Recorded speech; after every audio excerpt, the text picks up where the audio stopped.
going back to, I don't want to, let's zoom out real quick. I want to come back to the book, but in terms of like larger college football, I know it's impossible to say, but I mean, were there any like anecdotes from like other PWI prominent coaches that ever commented on what their real beliefs were off the record on like how Jake Gaither's teams and Florida A&M's dominant squads would have stacked up against the Notre Dames, the Alabamas, the Ohio States? Or is that just kind of lost for history? I think of it. I mean, I found plenty of black coaches who commented on it. I think that they always felt that they were they would not be embarrassed. The best teams would not be embarrassed by the best white teams. I think that's what we would have found out. Right. I think the white teams and white coaches also knew. I think this is one of the kind of subtle things that happens in this coaching clinic is that they're, there's no belief that these guys don't know what they're doing. Right. X's and O's. And then it becomes down to a manner of, football is a game of Jimmys and Joes as much as it is X's and O's, right? Oh, yeah. And one of the things that they knew is like Gaither had a strategy, right? And I talk about this a little in the book, is that he develops this coaching strategy around the T formation, split line T formation. Ran that in high school, yep. And one of the things that he realizes is that, look, I can run this and win with regular guys, but if I have elite players, especially elite speed in the T formation, it becomes very impossible to beat. And so Gaither is, his former players are all the high school coaches in the state of Florida, and they're all sitting they're like, can this guy play? Yes, he can play and he can run, and they end up in Tallahassee, right? And I think that that's important. But one of the things I try to tease out a little bit is really understanding the ways in which these HBCU coaches approached the coaching of football with really different kinds of philosophies based on, some of it's based on region, some of it's based on recruiting areas, and things that we think of that we kind of flatten it. They're like, some of it's like, oh, of course, black colleges were great because they had, black athletes, and it's like flattening it out. Yeah. Like, there's subtle racism in there too. The idea that it's like the Jimmy DeGreek Snyder type, undertones in there with the idea that there's somehow that because of slavery that created there's no doubt that I guess in slavery, like there was a practice of them wanting to have fights and like to market those fights, and they would try to breed and stuff like that. It's just, it's part of the evil that was that. But they act as if like there's the way some people do anything other than just I don't know. Just there's always genetic differences, but just that stuff's always a slippery slope, man. When people start going down that road, I'd say the least. So one of the things that I noticed in the history and in the research at least was that these coaches try to identify kind of strengths that work for them. And so Gaither's was speed, and Eddie Robinson on the other side had these athletes that were bigger than everybody else, right? So one of the things that you get to see when you think about it, there was this they play in 57 and then I think in 62 in the Orange Blossom Classic. Grambling and FAMU. Grambling and FAMU. And the way that the black press, who's actually, really good at identifying some of this, is like, this is Gaither's speed, his team speed versus Eddie Robinson's size. And it piqued my interest.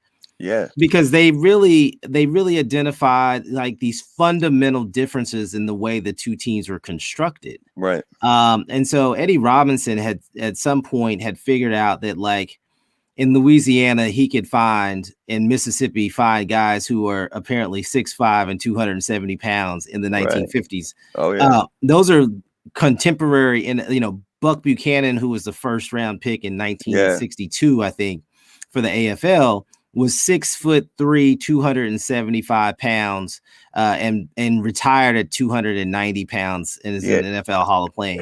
Look, I don't mean to cut you, but can you just tell the viewers how wild that is compared to the average size of lineman? I mean, it almost makes you wonder if I don't mean that the GMOs, whatever it is, how we've had such a massive leap in just a few decades, and like the overall, I guess it's strength training, some Ph.D. tough, but I mean, it's wild. I mean, it is. I mean, it's different. Like there, Mike Webster, who, if your fans are familiar, is the NFL Hall of Fame center for the Pittsburgh Steelers on the 70s teams.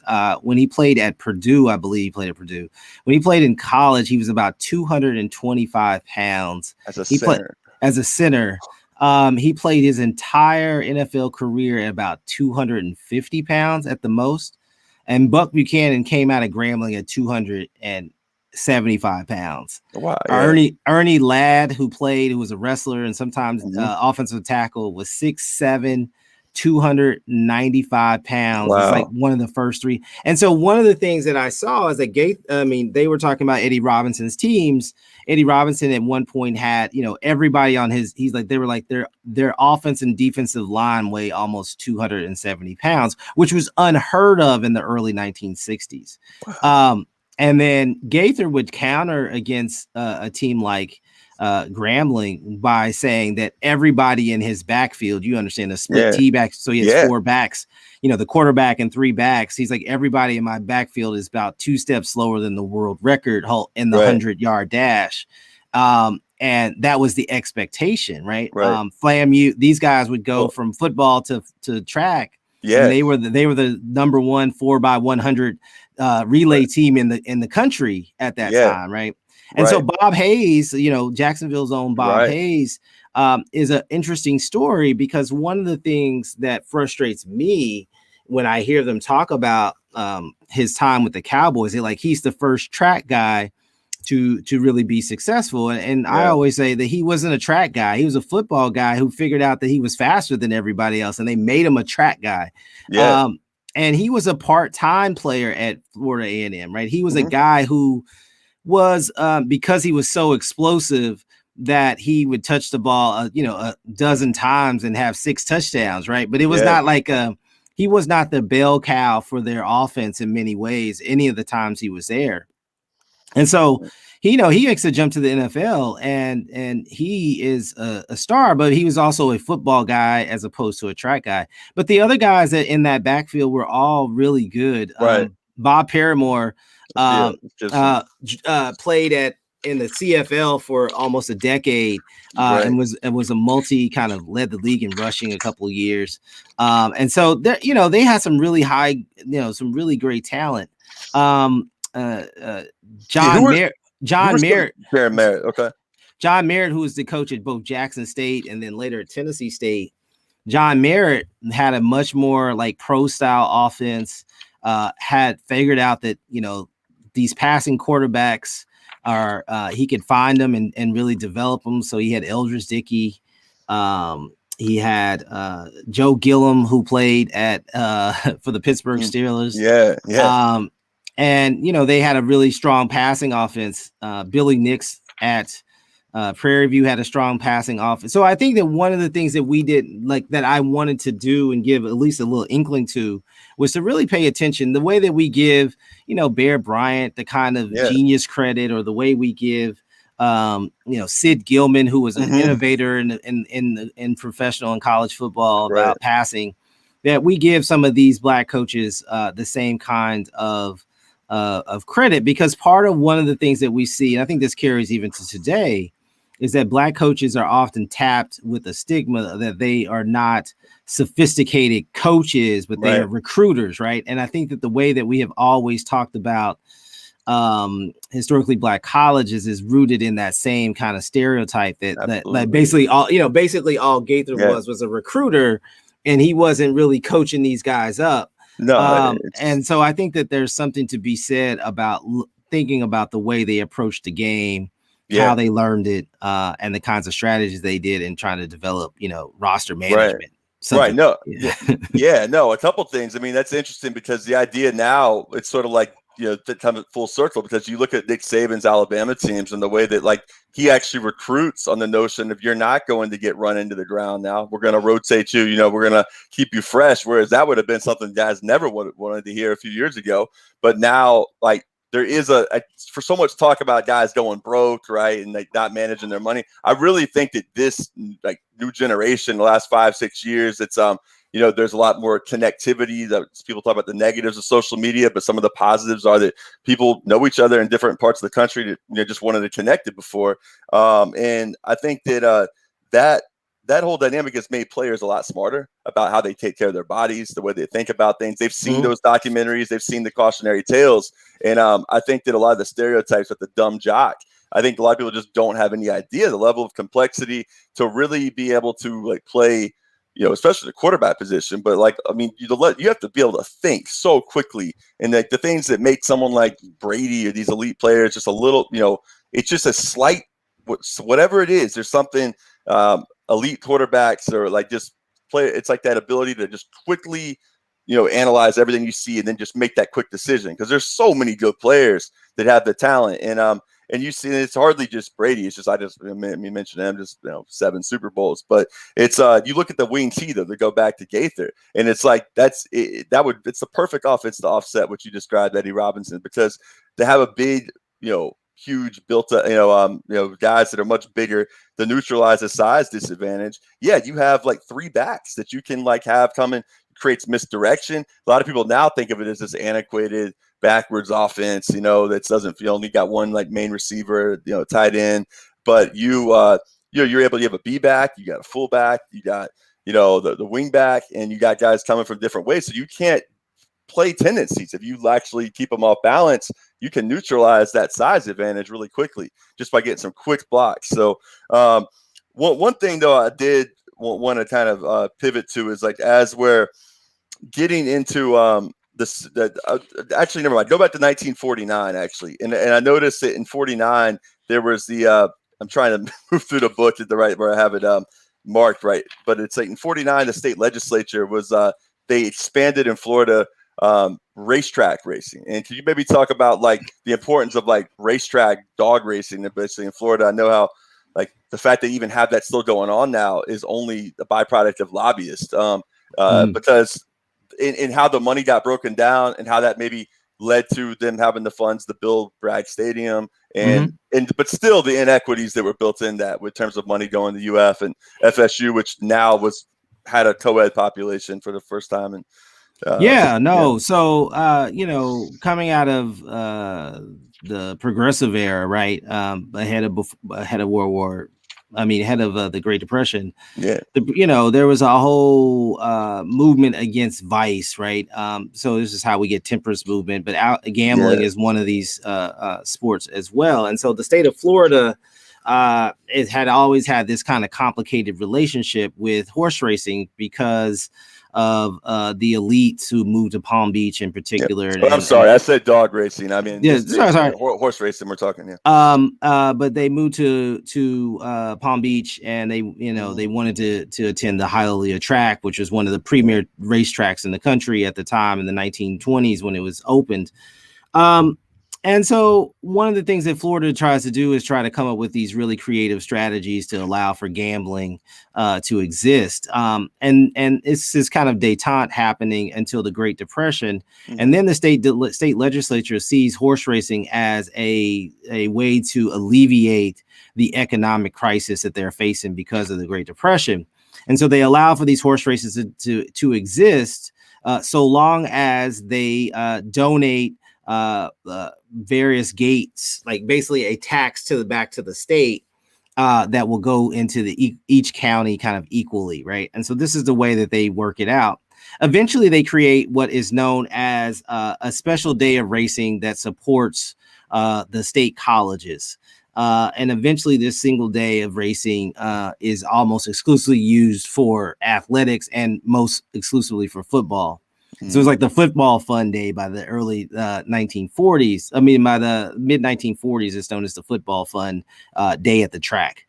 And so they go to the track, and this money is divided kind of inequitably. Obviously, I think about 60% goes to 60% goes to University of Florida. Right.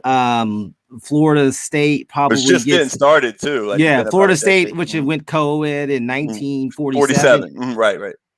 They're getting about 25%, and then FAM's getting like 15%. Right. And so what this does is it allows Florida A&M to have really more among the most money, consistent money, because the state is providing football money for scholarships, for equipment, for stadium renovations and building, etc.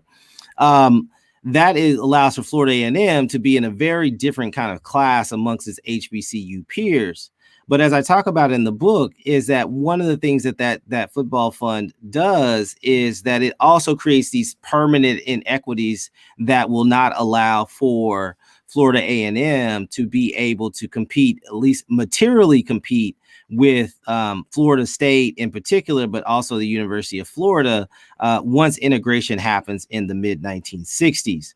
And so, the Florida State is able to use its proximity to the state capital as well as this money. And President Campbell, Doak Campbell, is absolutely like relentless in making sure that Florida State gets its money. My favorite story, this is not related to FAMU, but I worked at Florida Atlantic for a number of years. Is that when Central Florida was complaining about its inability to schedule Florida, I think this was a couple of years ago. Yeah, because they were wanting like home and homes. And they wanted a home and home or something. Like, why would Florida do that? They would have no incentive, but whatever. And I said that the AD, Danny White, I was like, he's a bad historian, right? Because if he knew his history, he would know that the only reason that Florida State had the opportunity to play Florida was that they literally took it to the courthouse. Traveling roadshow, right? And they went to the state legislature, and the state legislature ruled that Florida must play Florida State every year. Mm-hmm. This is a law that is passed for them to play, because Florida in this case had been playing football since the 1890s, and Florida State had been playing football for less than a decade. Right. So they weren't in the SEC because they were Florida State College for Women when the SEC was founded. So then you had there's a whole history actually of like Florida State wanting to be in the SEC, then the SEC kind of like, Florida kind of blocking it for a long time. And then in 92, when expansion happened and you went to the first ever conference championship game happened, it's still ambiguous. But I think at that point, Bobby Bowden felt like they'd already played so many teams, like they put, I mentioned in the road show, they would go, unlike UCF, and just play teams without a return visit. Go and beat Ohio State, beat Nebraska, go and play games like that. And that really what put them on the map, Ron Simmons, Florida State team. So, Danny White, who's at Tennessee now, we'll see how that goes. But, by the way, I mean, you couldn't even get Tony Elliott. Imagine, back in the year 2000, hearing that a Clemson offensive coordinator is going to turn down the Tennessee head coaching job. I mean, like when they had Phil Fulmer, like Robert Meacham, Dante Stallworth. I mean, it's just like, it's unimaginable, but that's where things have gone. But the thing I wanted to ask you about there next was Doak Campbell. And it's coming up now in a lot of the historical debates, like should his name still be on that stadium? What was his role with it? Because I know Gaither did not want to just have the money go into Doak and just have FAM be like a visiting team, playing on FSU's campus. He really wanted their own stadium. How did that play out? Campbell was he was just standing up, he was a fearless, he was going to, stand up for his school and be an unapologetic partisan. But should his name still be on the stadium? Should it go and should that be renamed? Because I'm just curious if you have an opinion on that, because that's come up quite a bit here in recent debate. I don't know. I mean, Doak Campbell is an interesting character, right? Like one of the things that he does do is he acknowledges Florida A&M in a way that like other schools in the state, like whoever the president was, I can never remember, at University of Florida would O'Connell. Yeah, O'Connell, right.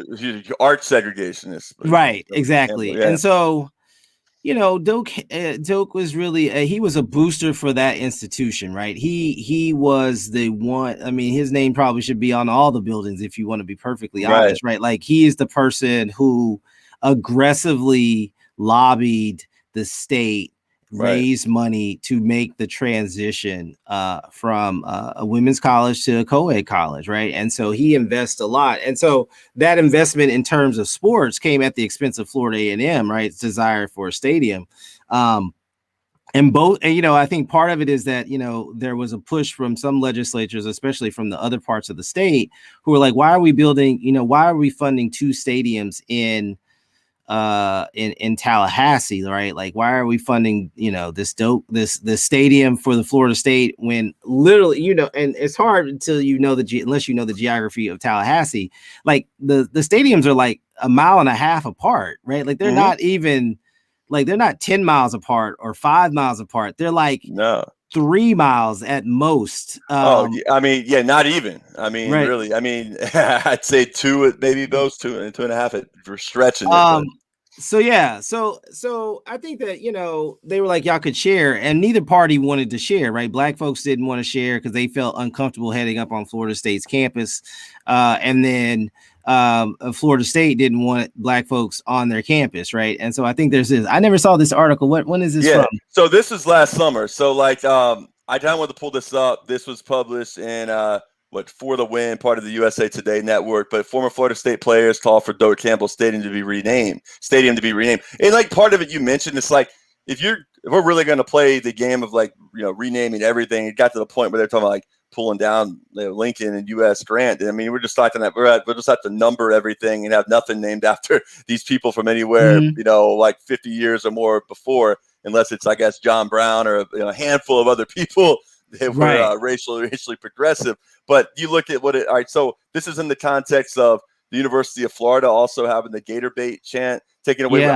So I was raised a Gator fan, in full disclosure. Like my dad's was an attorney, has now been a judge in Jacksonville for like 21 years. And then so he always he was raised that way. But for us, it just like it worked out where, you know, you got to do what's best for you. And we had a situation where Florida State, for me, was coming off of a cheating scandal. There was an opportunity to go in and play. And I'm just under 6'7", was at the best shape of my life. I should have hung it up, like the doctors in South Carolina said, because I had issues with my back already. But being 290 something pounds and really good shot, I just couldn't do it.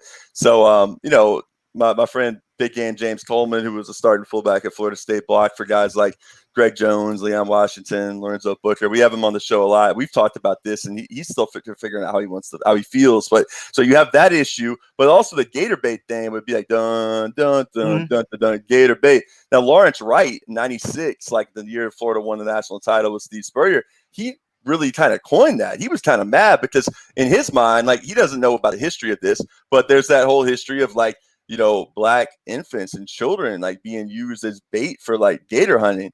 And like that was brought out like in a way that most people had not even thought about the gator bait chant in that context. So you had last summer basically that going. University of Georgia not playing a song with Gone with the Wind anymore. You've already had Ole Miss. Like, I don't know what your take is on that, because what I've been seeing how slick Ole Miss has been for like 20 years, where they got rid of Colonel Rebel right before Eli's last year. I think their whole game plan is to not have to drop Ole Miss or the Rebels. So they're doing everything to like, you know, totally like decontextualize being the Ole Miss Rebels away from like what that is. So it's like, I don't know, you know, how you feel about that. No, but it's sort of strange. I mean, like, it's very I think obvious, right? Yeah, Ole Miss is a different category of like in your face kind of racism. Right. And so look, I think Florida State, like, look, every coach, every president in the South opposed integration for the most part, right? Like, this is a thing. And I think this is why they also leave office, right? You know, I think that there is this interesting kind of dynamic about the ways in which they operate. And so I actually think that it's okay. Like, if they want to remove it, that's fine. Like, I think that's a way of doing. I think, you know, one of the things about makes these sporting arenas complicated is that they are manned by predominantly Black players, right? I think that's a very different kind of space even on a predominantly white institution. It's a space in which the players are overwhelmingly Black. And so, you know, on these Doak Campbell fields at Maryland, my alma mater, we used to play in Bird Stadium. And now it's Capital One, right? Capital One Field, right? And I think one of the reasons they got rid of it, and it was pretty easy. One, we don't have a big football tradition, so nobody cared one way or the other. But you know, Bird was Lamont Jordan, man. I remember. But you know, Curly Bird was really instrumental. Mm-hmm. He was a governor of the state. He was instrumental in really building up the institution. And so, right. You know, he has a thing. But you know, his name didn't deserve to be on the field when black players were playing under. So we made that decision, and then you know, you just sell the naming rights. Like at some point, this is it's another way to generate revenue and another mechanism. Well, I mean, just look at Michigan State, who now I would argue, I don't know if you heard about this today, but like it's like the whole Michigan State Rocket Mortgage, like Spartans, and it's like this all comes out by Yahoo Sports last night, and then there's just a huge backlash, and it's like I really think that Michigan State did want to kind of take this to the next level, but it's just when you're like unapologetic about having unpaid labor and like, you know, there's, I mean, we know all the arguments. I mean, the idea is that essentially the modern college amateurism model relies on major, at least at the big Power 5 schools, and relies on football, men's basketball, and if some schools, women's basketball. I mean, there's South Carolina's making money on that. UConn has for a long time. But the reality is that football is the large driver in men's basketball from the CBS and Turner Sports money from the tournament to pay for the non-revenue sports. So then it raises the question, in the neoliberal sort of society where we've like hollowed out the public sector, like, you know, just bit by bit ever since Reagan, really. And you could argue even a little before that. Is it the job? Like, because there's so much like rhetoric around the idea that, oh, like, you know, you realize what's going to happen, how many people will lose their jobs, you know, if you're going to be pushing the, you know, to get paid and all this stuff. And then it raises Title IX questions. And then, you know, there are issues of like, well, how does the pay go? Because if you are going to have it tied with a university and being in school, are you going to base it off of just performance then? You know, so there are complicating factors. I get it. But specifically to go back where I started with this, like if you still look on what I'm sharing on the screen, it was like the petition, Florida State linebacker Kendrick Scott last summer launched a petition to have the stadium renamed Bobby Bowden Stadium at Charlie Ward Field, who, you know, those basketball, you know, aficionados here in the New York City area will remember him as point guard for the Knicks, along with Oakley and Allen Houston, John Starks, and Patrick Ewing, of course, who I guess was not recognized at MSG. I don't know if you heard about that yesterday. I saw that, yeah. There's a little little testy there.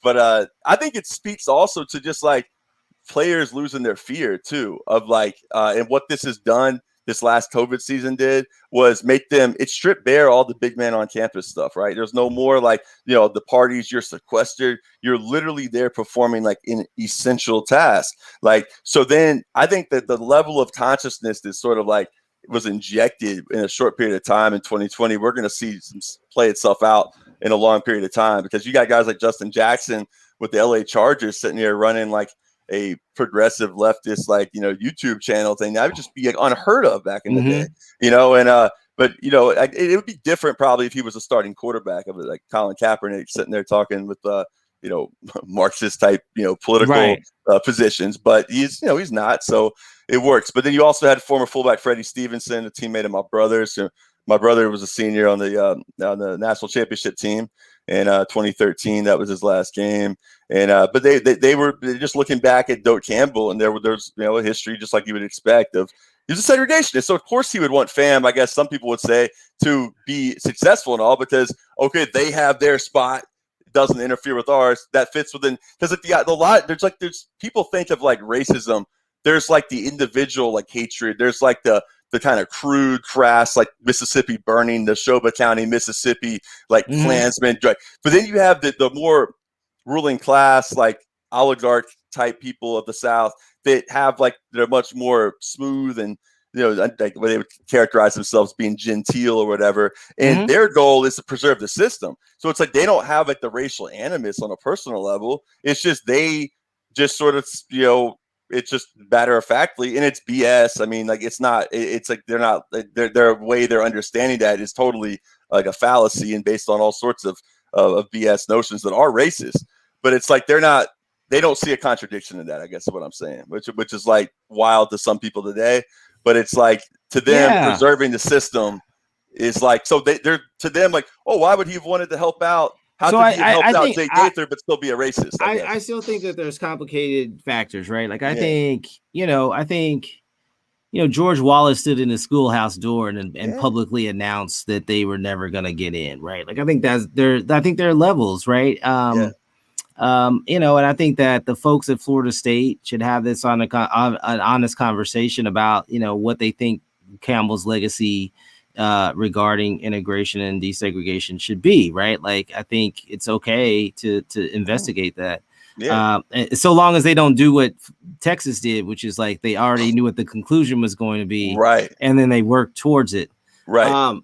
And then I think the other thing is, if you know, and I say this all the time, like my piece about, you know, the contemporary landscape of college sports is that the power to change these kinds of issues is in the hands of both the players that are on their teams now, right, as well as the hands of the future recruits. If the recruits right. don't show up, Boom. you know this, like, That's you it. know, like the game is simple, right? Mm-hmm. Like, you know, Texas, they want to keep their song, right? You know, keep it, and Oklahoma will keep, you know, give the boosters what they want. Right. Give them and then they'll start losing, right? And they may not, you know, they may not care, and they may be okay going, you know, 3-9 every year. But you know, the other teams that are surrounding them are like, please do that. Yeah. A&M, who is always been seen as a more racially hostile, both location and institution, is more than excited to try to come in and watch Texas fumble. And Oklahoma, which has always been an early mover in desegregation and in aggressively recruiting Black athletes. You know, I suspect Oklahoma's no more or no less racist than any other predominantly white institution in this country. Right. But they care about winning football games more. And so some of that stuff will go away in the name of winning. And I think that's the goal, right? I think that's the thing. And so athletes, you know, this elite athletes really shape the landscape of the abilities. And so if they want to, if elite athletes want to go back to HBCUs, right. They can lead that march as well. Absolutely. And it's just hard. It's hard to tell, you know, my concern is like, it's hard to put that on kids. Absolutely. These are children, right? Like they're like 16, 17, 18-year-old kids who are who have dreams of professional sports, as we all did at those ages. And I think that, you know, there's a surefire way to get there. And you know, and unfortunately, we're also talking about a situation in which, you know, parents are not always the most, you know, even if you get to college, that does not prepare you for an elite athlete. Right. That does not prepare you for an elite athlete. Well, with multiple offers and all the things you got to manage and people coming at you. And then you got your brother-in-law, you know, or whatever, the uncle. Yeah. All the coaches always talk about that uncle who's like, you know, trying to milk it somehow, who's promising writing checks you can't cash and stuff. You got to manage all that stuff, you know. I wanted to get your go ahead, finish. No, go ahead. No, I'm just saying. So I think that like one of the things that I think, you know, if I suspect Florida State wants to win football games, so I suspect that the Doak Campbell thing, if it begins to address, you know, recruiting, it'll be something that can be shunned. And I think some of it's also, this is Florida State has an advantage over Texas, is that they also do not have deep tradition, if that makes any sense. Right. Anything beyond the Seminole imagery is the only thing that's deep and really kind of non-binding.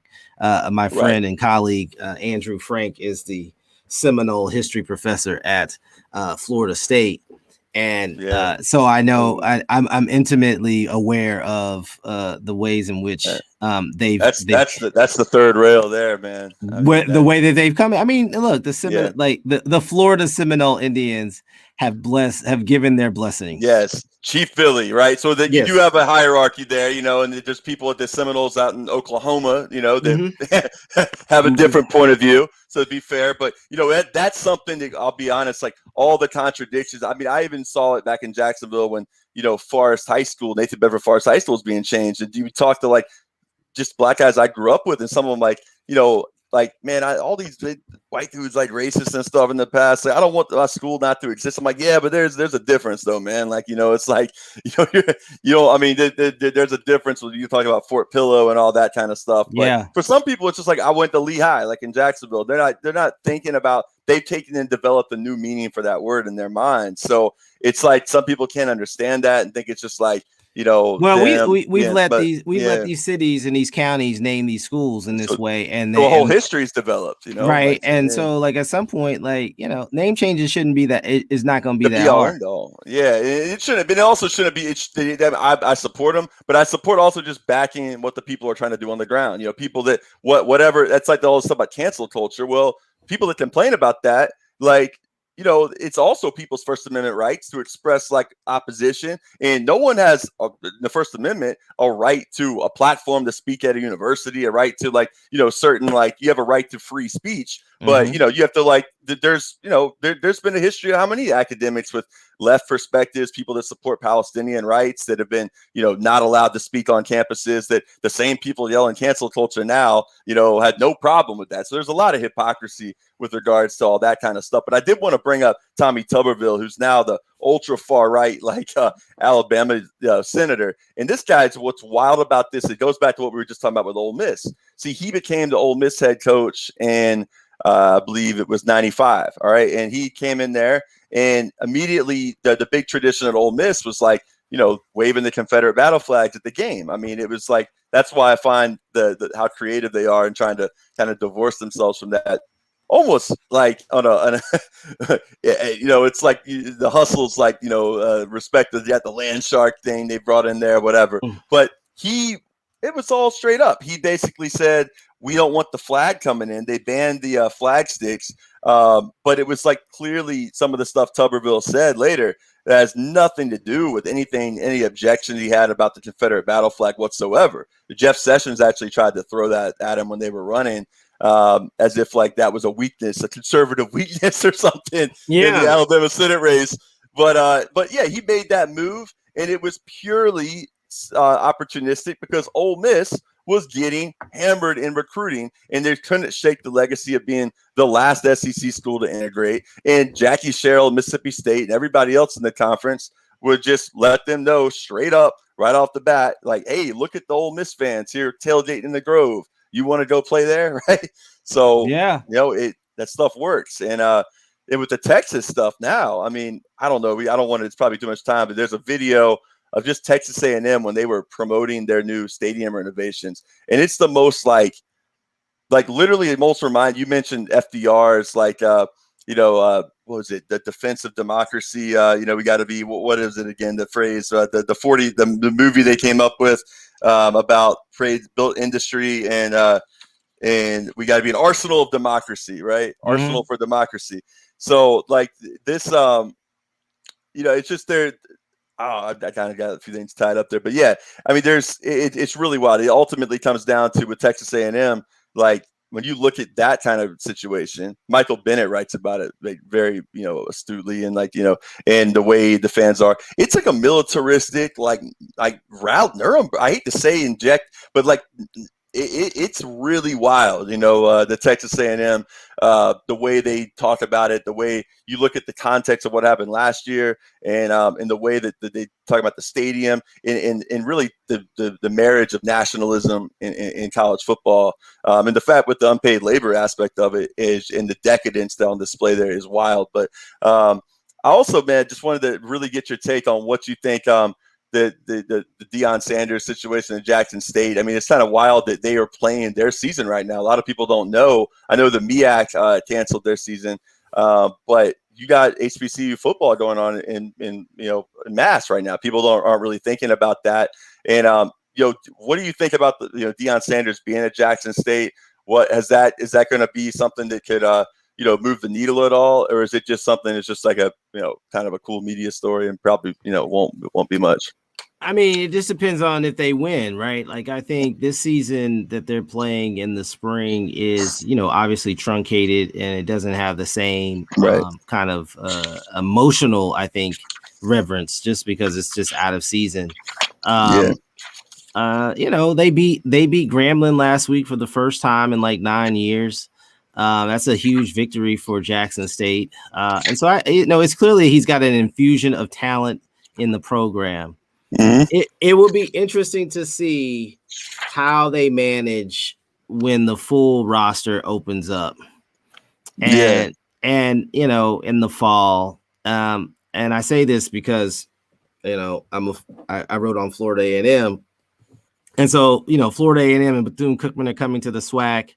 I think you get teams that will be able to game plan differently. I think these teams are thinking about this more like spring football rather than fall football. Right. The difference, they're working on their own stuff rather than scouting the opponent more than anything. Right. And so I think that is, it'll be interesting, I think if he's successful, it'll be great for Black college football. I think it just it's too early to call at this point. But I mean, I think there's some good rivalries, and I think there's some great rivalries in Black college football, some great rivalries in the SWAC. And I think that if folks get, if Deion at Jackson State brings additional eyes to those rivalries between, Jackson State and Southern and Grambling. Mississippi Valley State, too. I mean, think about like Jerry Rice, Mississippi Valley State. Like, then you had Walter Payton at Jackson State.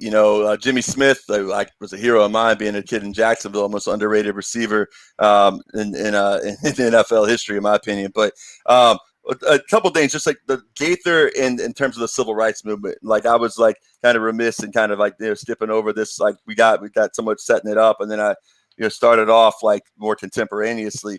But what was his role? I know the Tallahassee, people know about Montgomery bus boycott, but it was a big deal in Tallahassee too. There was like there was racial violence that happened in Tallahassee, and then there was also when Black Power came out, and it was Stokely Carmichael, Kwame Ture. What were how would you characterize Gaither's responses to those things, and sort of where he tried to kind of thread the needle in terms of where people were? Yeah, I think Gaither was a state employee who did not want to lose his job. So, so he's trying to both provide some support for the institution, its students, while at the same time, behind the scenes negotiating with the power structure of Tallahassee, both the governor, the city council, et cetera, to make sure that violence doesn't erupt against the students. But Gaither was not like a frontline civil rights activist. That's not who he was, and that's not how he imagined himself. Right. One scholar calls him an agent for the state. I think that's probably too far of a description, because I think it doesn't acknowledge that his rationale was, his concern was not the state's ability to maintain segregation, but rather Florida A&M's desire and need to stay open. Right. And so without that full acknowledging the fact that the state of Florida could close Florida A&M on a whim, it was a real thing, and fire the staff and the president and people he knew and loved and worked with and whatnot. And so that was his thing. The other part is, and I took this seriously, that Gaither did not have any children of his own, and every coach talks about being a father figure to children. But I think that when you read when you talk to former players, but you also read former accounts, they all 98% out of 100, maybe even probably 99 out of 100 are all talking about the ways in which they felt about Gaither as a father figure. And if the players feel that way, and it's clear that Gaither took that role very seriously, that when he went into people's homes and said that I was going to protect your child and let them get an education, that he was fully aware the civil rights movement came with violence and in cases death. And so he, like many other Black coaches in this period, encouraged, almost, I won't say forced, but encouraged his players to not participate in the movement. One of the things that I found out in my research was that a number of players did participate in the movement. Right. Gaither knew about it, but did not punish them in a way. So he's not actively Right. Like he's not saying like you're off. He's like, I'm kicking you off the team because you participated in the movement. He's just saying that, look, this is going to be an extremely dangerous situation. And I don't want to have to go explain to your mom and dad about what has happened here. But if they chose to do that, he was tacitly working behind the scenes to make sure that his players, the ones that participated, but all the students at Florida A&M were safe. But that's it. But that said, I do think that, as the movement grew from the 1950s into the mid 1960s, I think it's very clear that strategy was far more effective around Brown v. Board of Education. Mm-hmm. It was effective in the bus boycotts. It was effective even in the sit-in movement. Mm-hmm. But once you get after the sit-in movement, once you get to 61, 62, 63, the civil rights movement, the stakes are so much higher. And so Gaither's silence and behind the scenes negotiations, I think, becomes a detriment to the ways in which people in the community, but also the students saw his activities, right? The players loved him and respected him, but I think many people wanted him to use his but bully pulpit maybe, or use his position. I mean, he's the most powerful black person. Yeah, he's the most powerful black person in Tallahassee. So, to use that position really to push civil rights. Yeah, but you make a good point early on. I think this got to be reiterated. That's not to be an apologist for people not doing things, but it's just to understand it. And also, again, make sure people that are willing to put this criticism out there, which is fine, that if you're not willing to make those same sacrifices, it's all right to say, if somebody has made it clear that they've devoted their lives to that they're all about that struggle, then they don't live up to it. That's different. But if someone's he's playing a role of realizing, like you mentioned, survival, and some people can't really fully, I think, appreciate that maybe now, like the idea that there's the staying safe and about getting you to a place to where you're old enough and mature enough to be able to make rational decisions on your own and to have not be swallowed up by the system. I mean, I bring up just real quick, sharing my screen, a friend of mine who's the head football coach here in Jersey City, retired from a career in corporate stuff for a while, and in 2007 took back his alma mater's job, Robert Hampton. He looks at it, the kids he has all come from me. It's free lunch, the kind of situations. It's crazy. It's like I've helped out the program there. I've coached at a rival local high school my first year up here. And I just kind of try to support, helping go to camps. I've gone to Syracuse with them and stuff. And what he does with them, it's not, he's got Frankie Darby, a star receiver at Arizona State. He's got guys that have gone a number of places other than that. But it's about giving some kind of community. That's what some people don't talk about that want to just criticize football so much, is that without something to replace it. And in these urban, settings where here in Jersey City, where you have gentrification on steroids right across the river from Lower Manhattan, from Tribeca, you got just insane cost of living. But yet just, not even a couple miles away, you've got some of the most desperate, poverty and just entrenched. I mean, a lot great migration patterns. A lot of the black community in Jersey City and Newark came up from South Carolina, Georgia in those times, and now you have people actually going back down south now because of the ability to get land and stuff like that. It's kind of crazy. But Hampton, his goal is to try to give kids a sense of organization, of discipline, of feeling shared sacrifice together. And I think that in a society now that where I've mentioned before, neoliberalism is just hollowed out so many opportunities for young people. And you look at just what's available. You look around you and people that, I don't know, just there's not those visible activities that kids see growing up. And I think that Gaither, in some ways, in segregation, I'm just trying to kind of paint a parallel that there's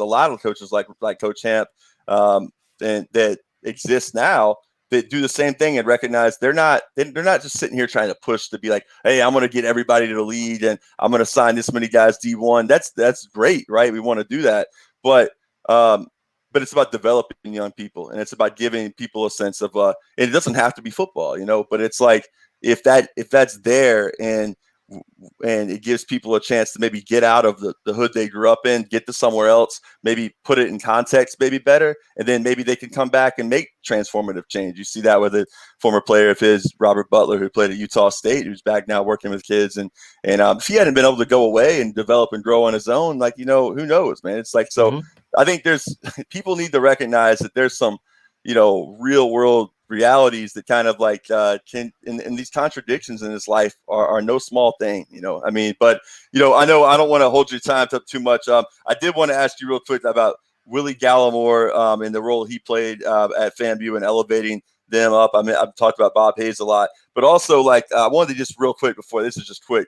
Bubba Smith, like in like the whole Michigan State thing they had going on. What kind of did you ever find any connection between Gaither or any other HBCU coaches starting to like maybe have concerns about, the Big Ten schools before the SEC and Southern PWIs integrated, coming down and plucking away the best black talent? Or was that kind of like not? No, there's always a fear of some of that. Yeah. Gaither talks about in the mid 60s, he's like, I used to have to beat off, northern schools for the best players. And now I got to beat off northern schools, northern schools and other HBCUs. Right. Yeah. Now I have to beat off other HBCUs, northern schools, and now schools in my own backyard. Right. Yeah. Miami, Florida State, Georgia, etc. Right. And so, they're always worried about that. I think that, like Michigan State's really an outlier in the fact that many of when we look at desegregation in the 30s and 40s and even into the 50s at Pittsburgh, at Michigan, at Michigan State, those African Americans on those teams are local. Michigan State's different in the sense that they are actively recruiting the deep South and encouraging people to come. You see a little bit of that with Kansas, for instance, but even Kansas, Gail Sayers is from like Omaha, right? Yeah, like, that's right. So you don't see a lot of that.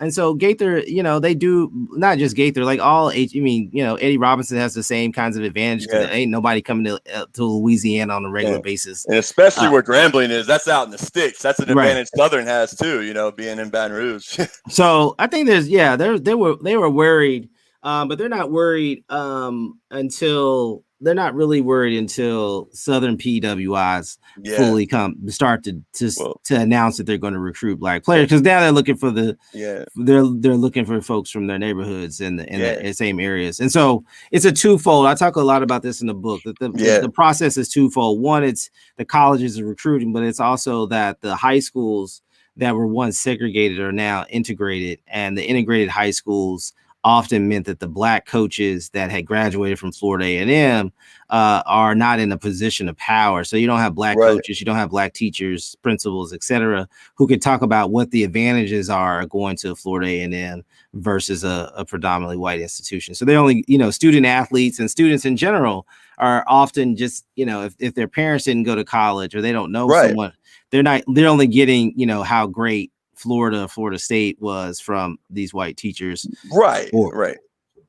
So, and that's still, largely, if you don't have a connection to it, it's abstract. It's just something you see on TV that, some team look good. They got nice uniforms on the night, and so if you don't got that connection, it's natural. But I wanted to ask you, just like, before as we wrap up getting here, we got, University of Kentucky and how like the role they played in bringing two black players in 1966, which is not coincidentally the same year of Adolph Rupp and his team with Pat Riley on it, losing to Texas Western, now UTEP, Texas El Paso. What role did Kentucky integrating have in like terms of like making other SEC coaches realize like, hey, this is, So Kentucky's is unique because it was the northernmost SEC school, and that there was always whether it was a fear or reality or an expectation that they would be the first mover in desegregation, in part because they had desegregated their undergraduate colleges and graduate schools earlier than some of the other institutions.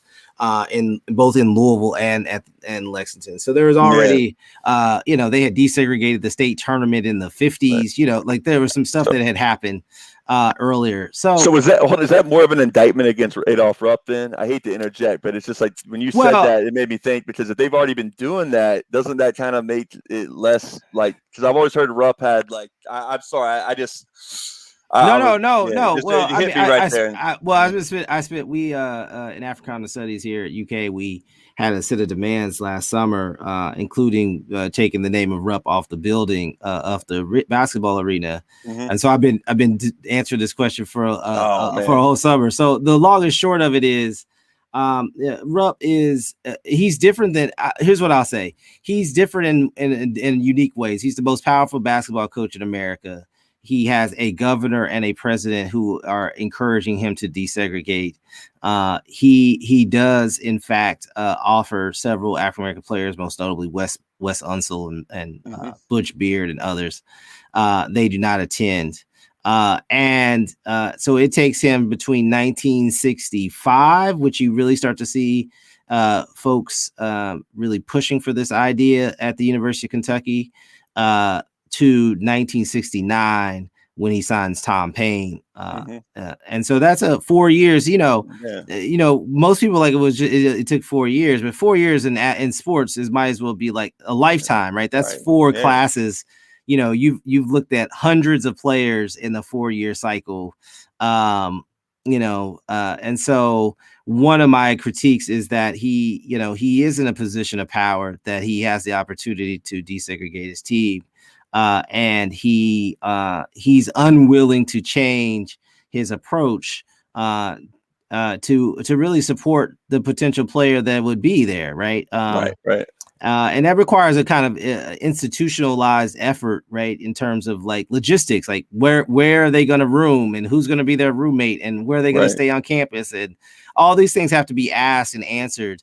And I don't get a sense. I'm doing some research on this topic now, so I can always follow up later. But I don't get a sense right now that Adolph Rupp was genuine. I argue that he's operating in bad faith. And he's offering these young men, but he's not willing to change any parts of his program to accommodate the kinds of new challenges of being an early team in desegregation. Right. Because I can't imagine him going to bat like for having a black teammate if a player did sign, being able to stay with them in a hotel room, and that's the other issue, Alabama, right? Right. Like the question is like these coaches, you've been doing the same thing forever, so you stay in the same hotel. I think one of the things that I've figured out in this conversation is that many of the people who are making these who make these arguments have never played on a team at the collegiate level, and understand that like the teams stay at the same hotel year after year after year, right? Because they just like it's comfort. Like we know that this is where we stay when we go to Alabama. Creatures of habit. I mean, right? It's like Deion Sanders laying his uniform out the exact same way before every game, or sort of thing. So when you have a black player, you got to find a new hotel. Where are we going to eat? Like this is a whole new logistical challenge that you have to be willing to take on because you think the cause is worth it. And so I don't get the sense that is the case. And so UK is really the last school in the state of Kentucky to desegregate its athletic basketball team for sure. Right. And so it's the most powerful, but also the last. So yeah. So, I look, Nate, I really appreciate this. I have got to run. Yeah, absolutely. It's been great. Yeah. I appreciate it, Professor White. And I'm sorry to keep you so long. No, I appreciate it. No, it's great. Right. But well, maybe we'll follow up with Adolph Rupp research some more. But again, just get a copy of Blood, Sweat, and Tears, Jake Gaither, Florida A&M, and the history of Black college football. We only just scratched the surface. There's so much more we could have delved into. But again, I don't know, probably my ADHD combined with just there being a lot of good stuff to dive into. But I really appreciate the time, and hope we can do it again sometime. All right. All right. You too. Take care, man. Take care. All right. Now. Bye-bye.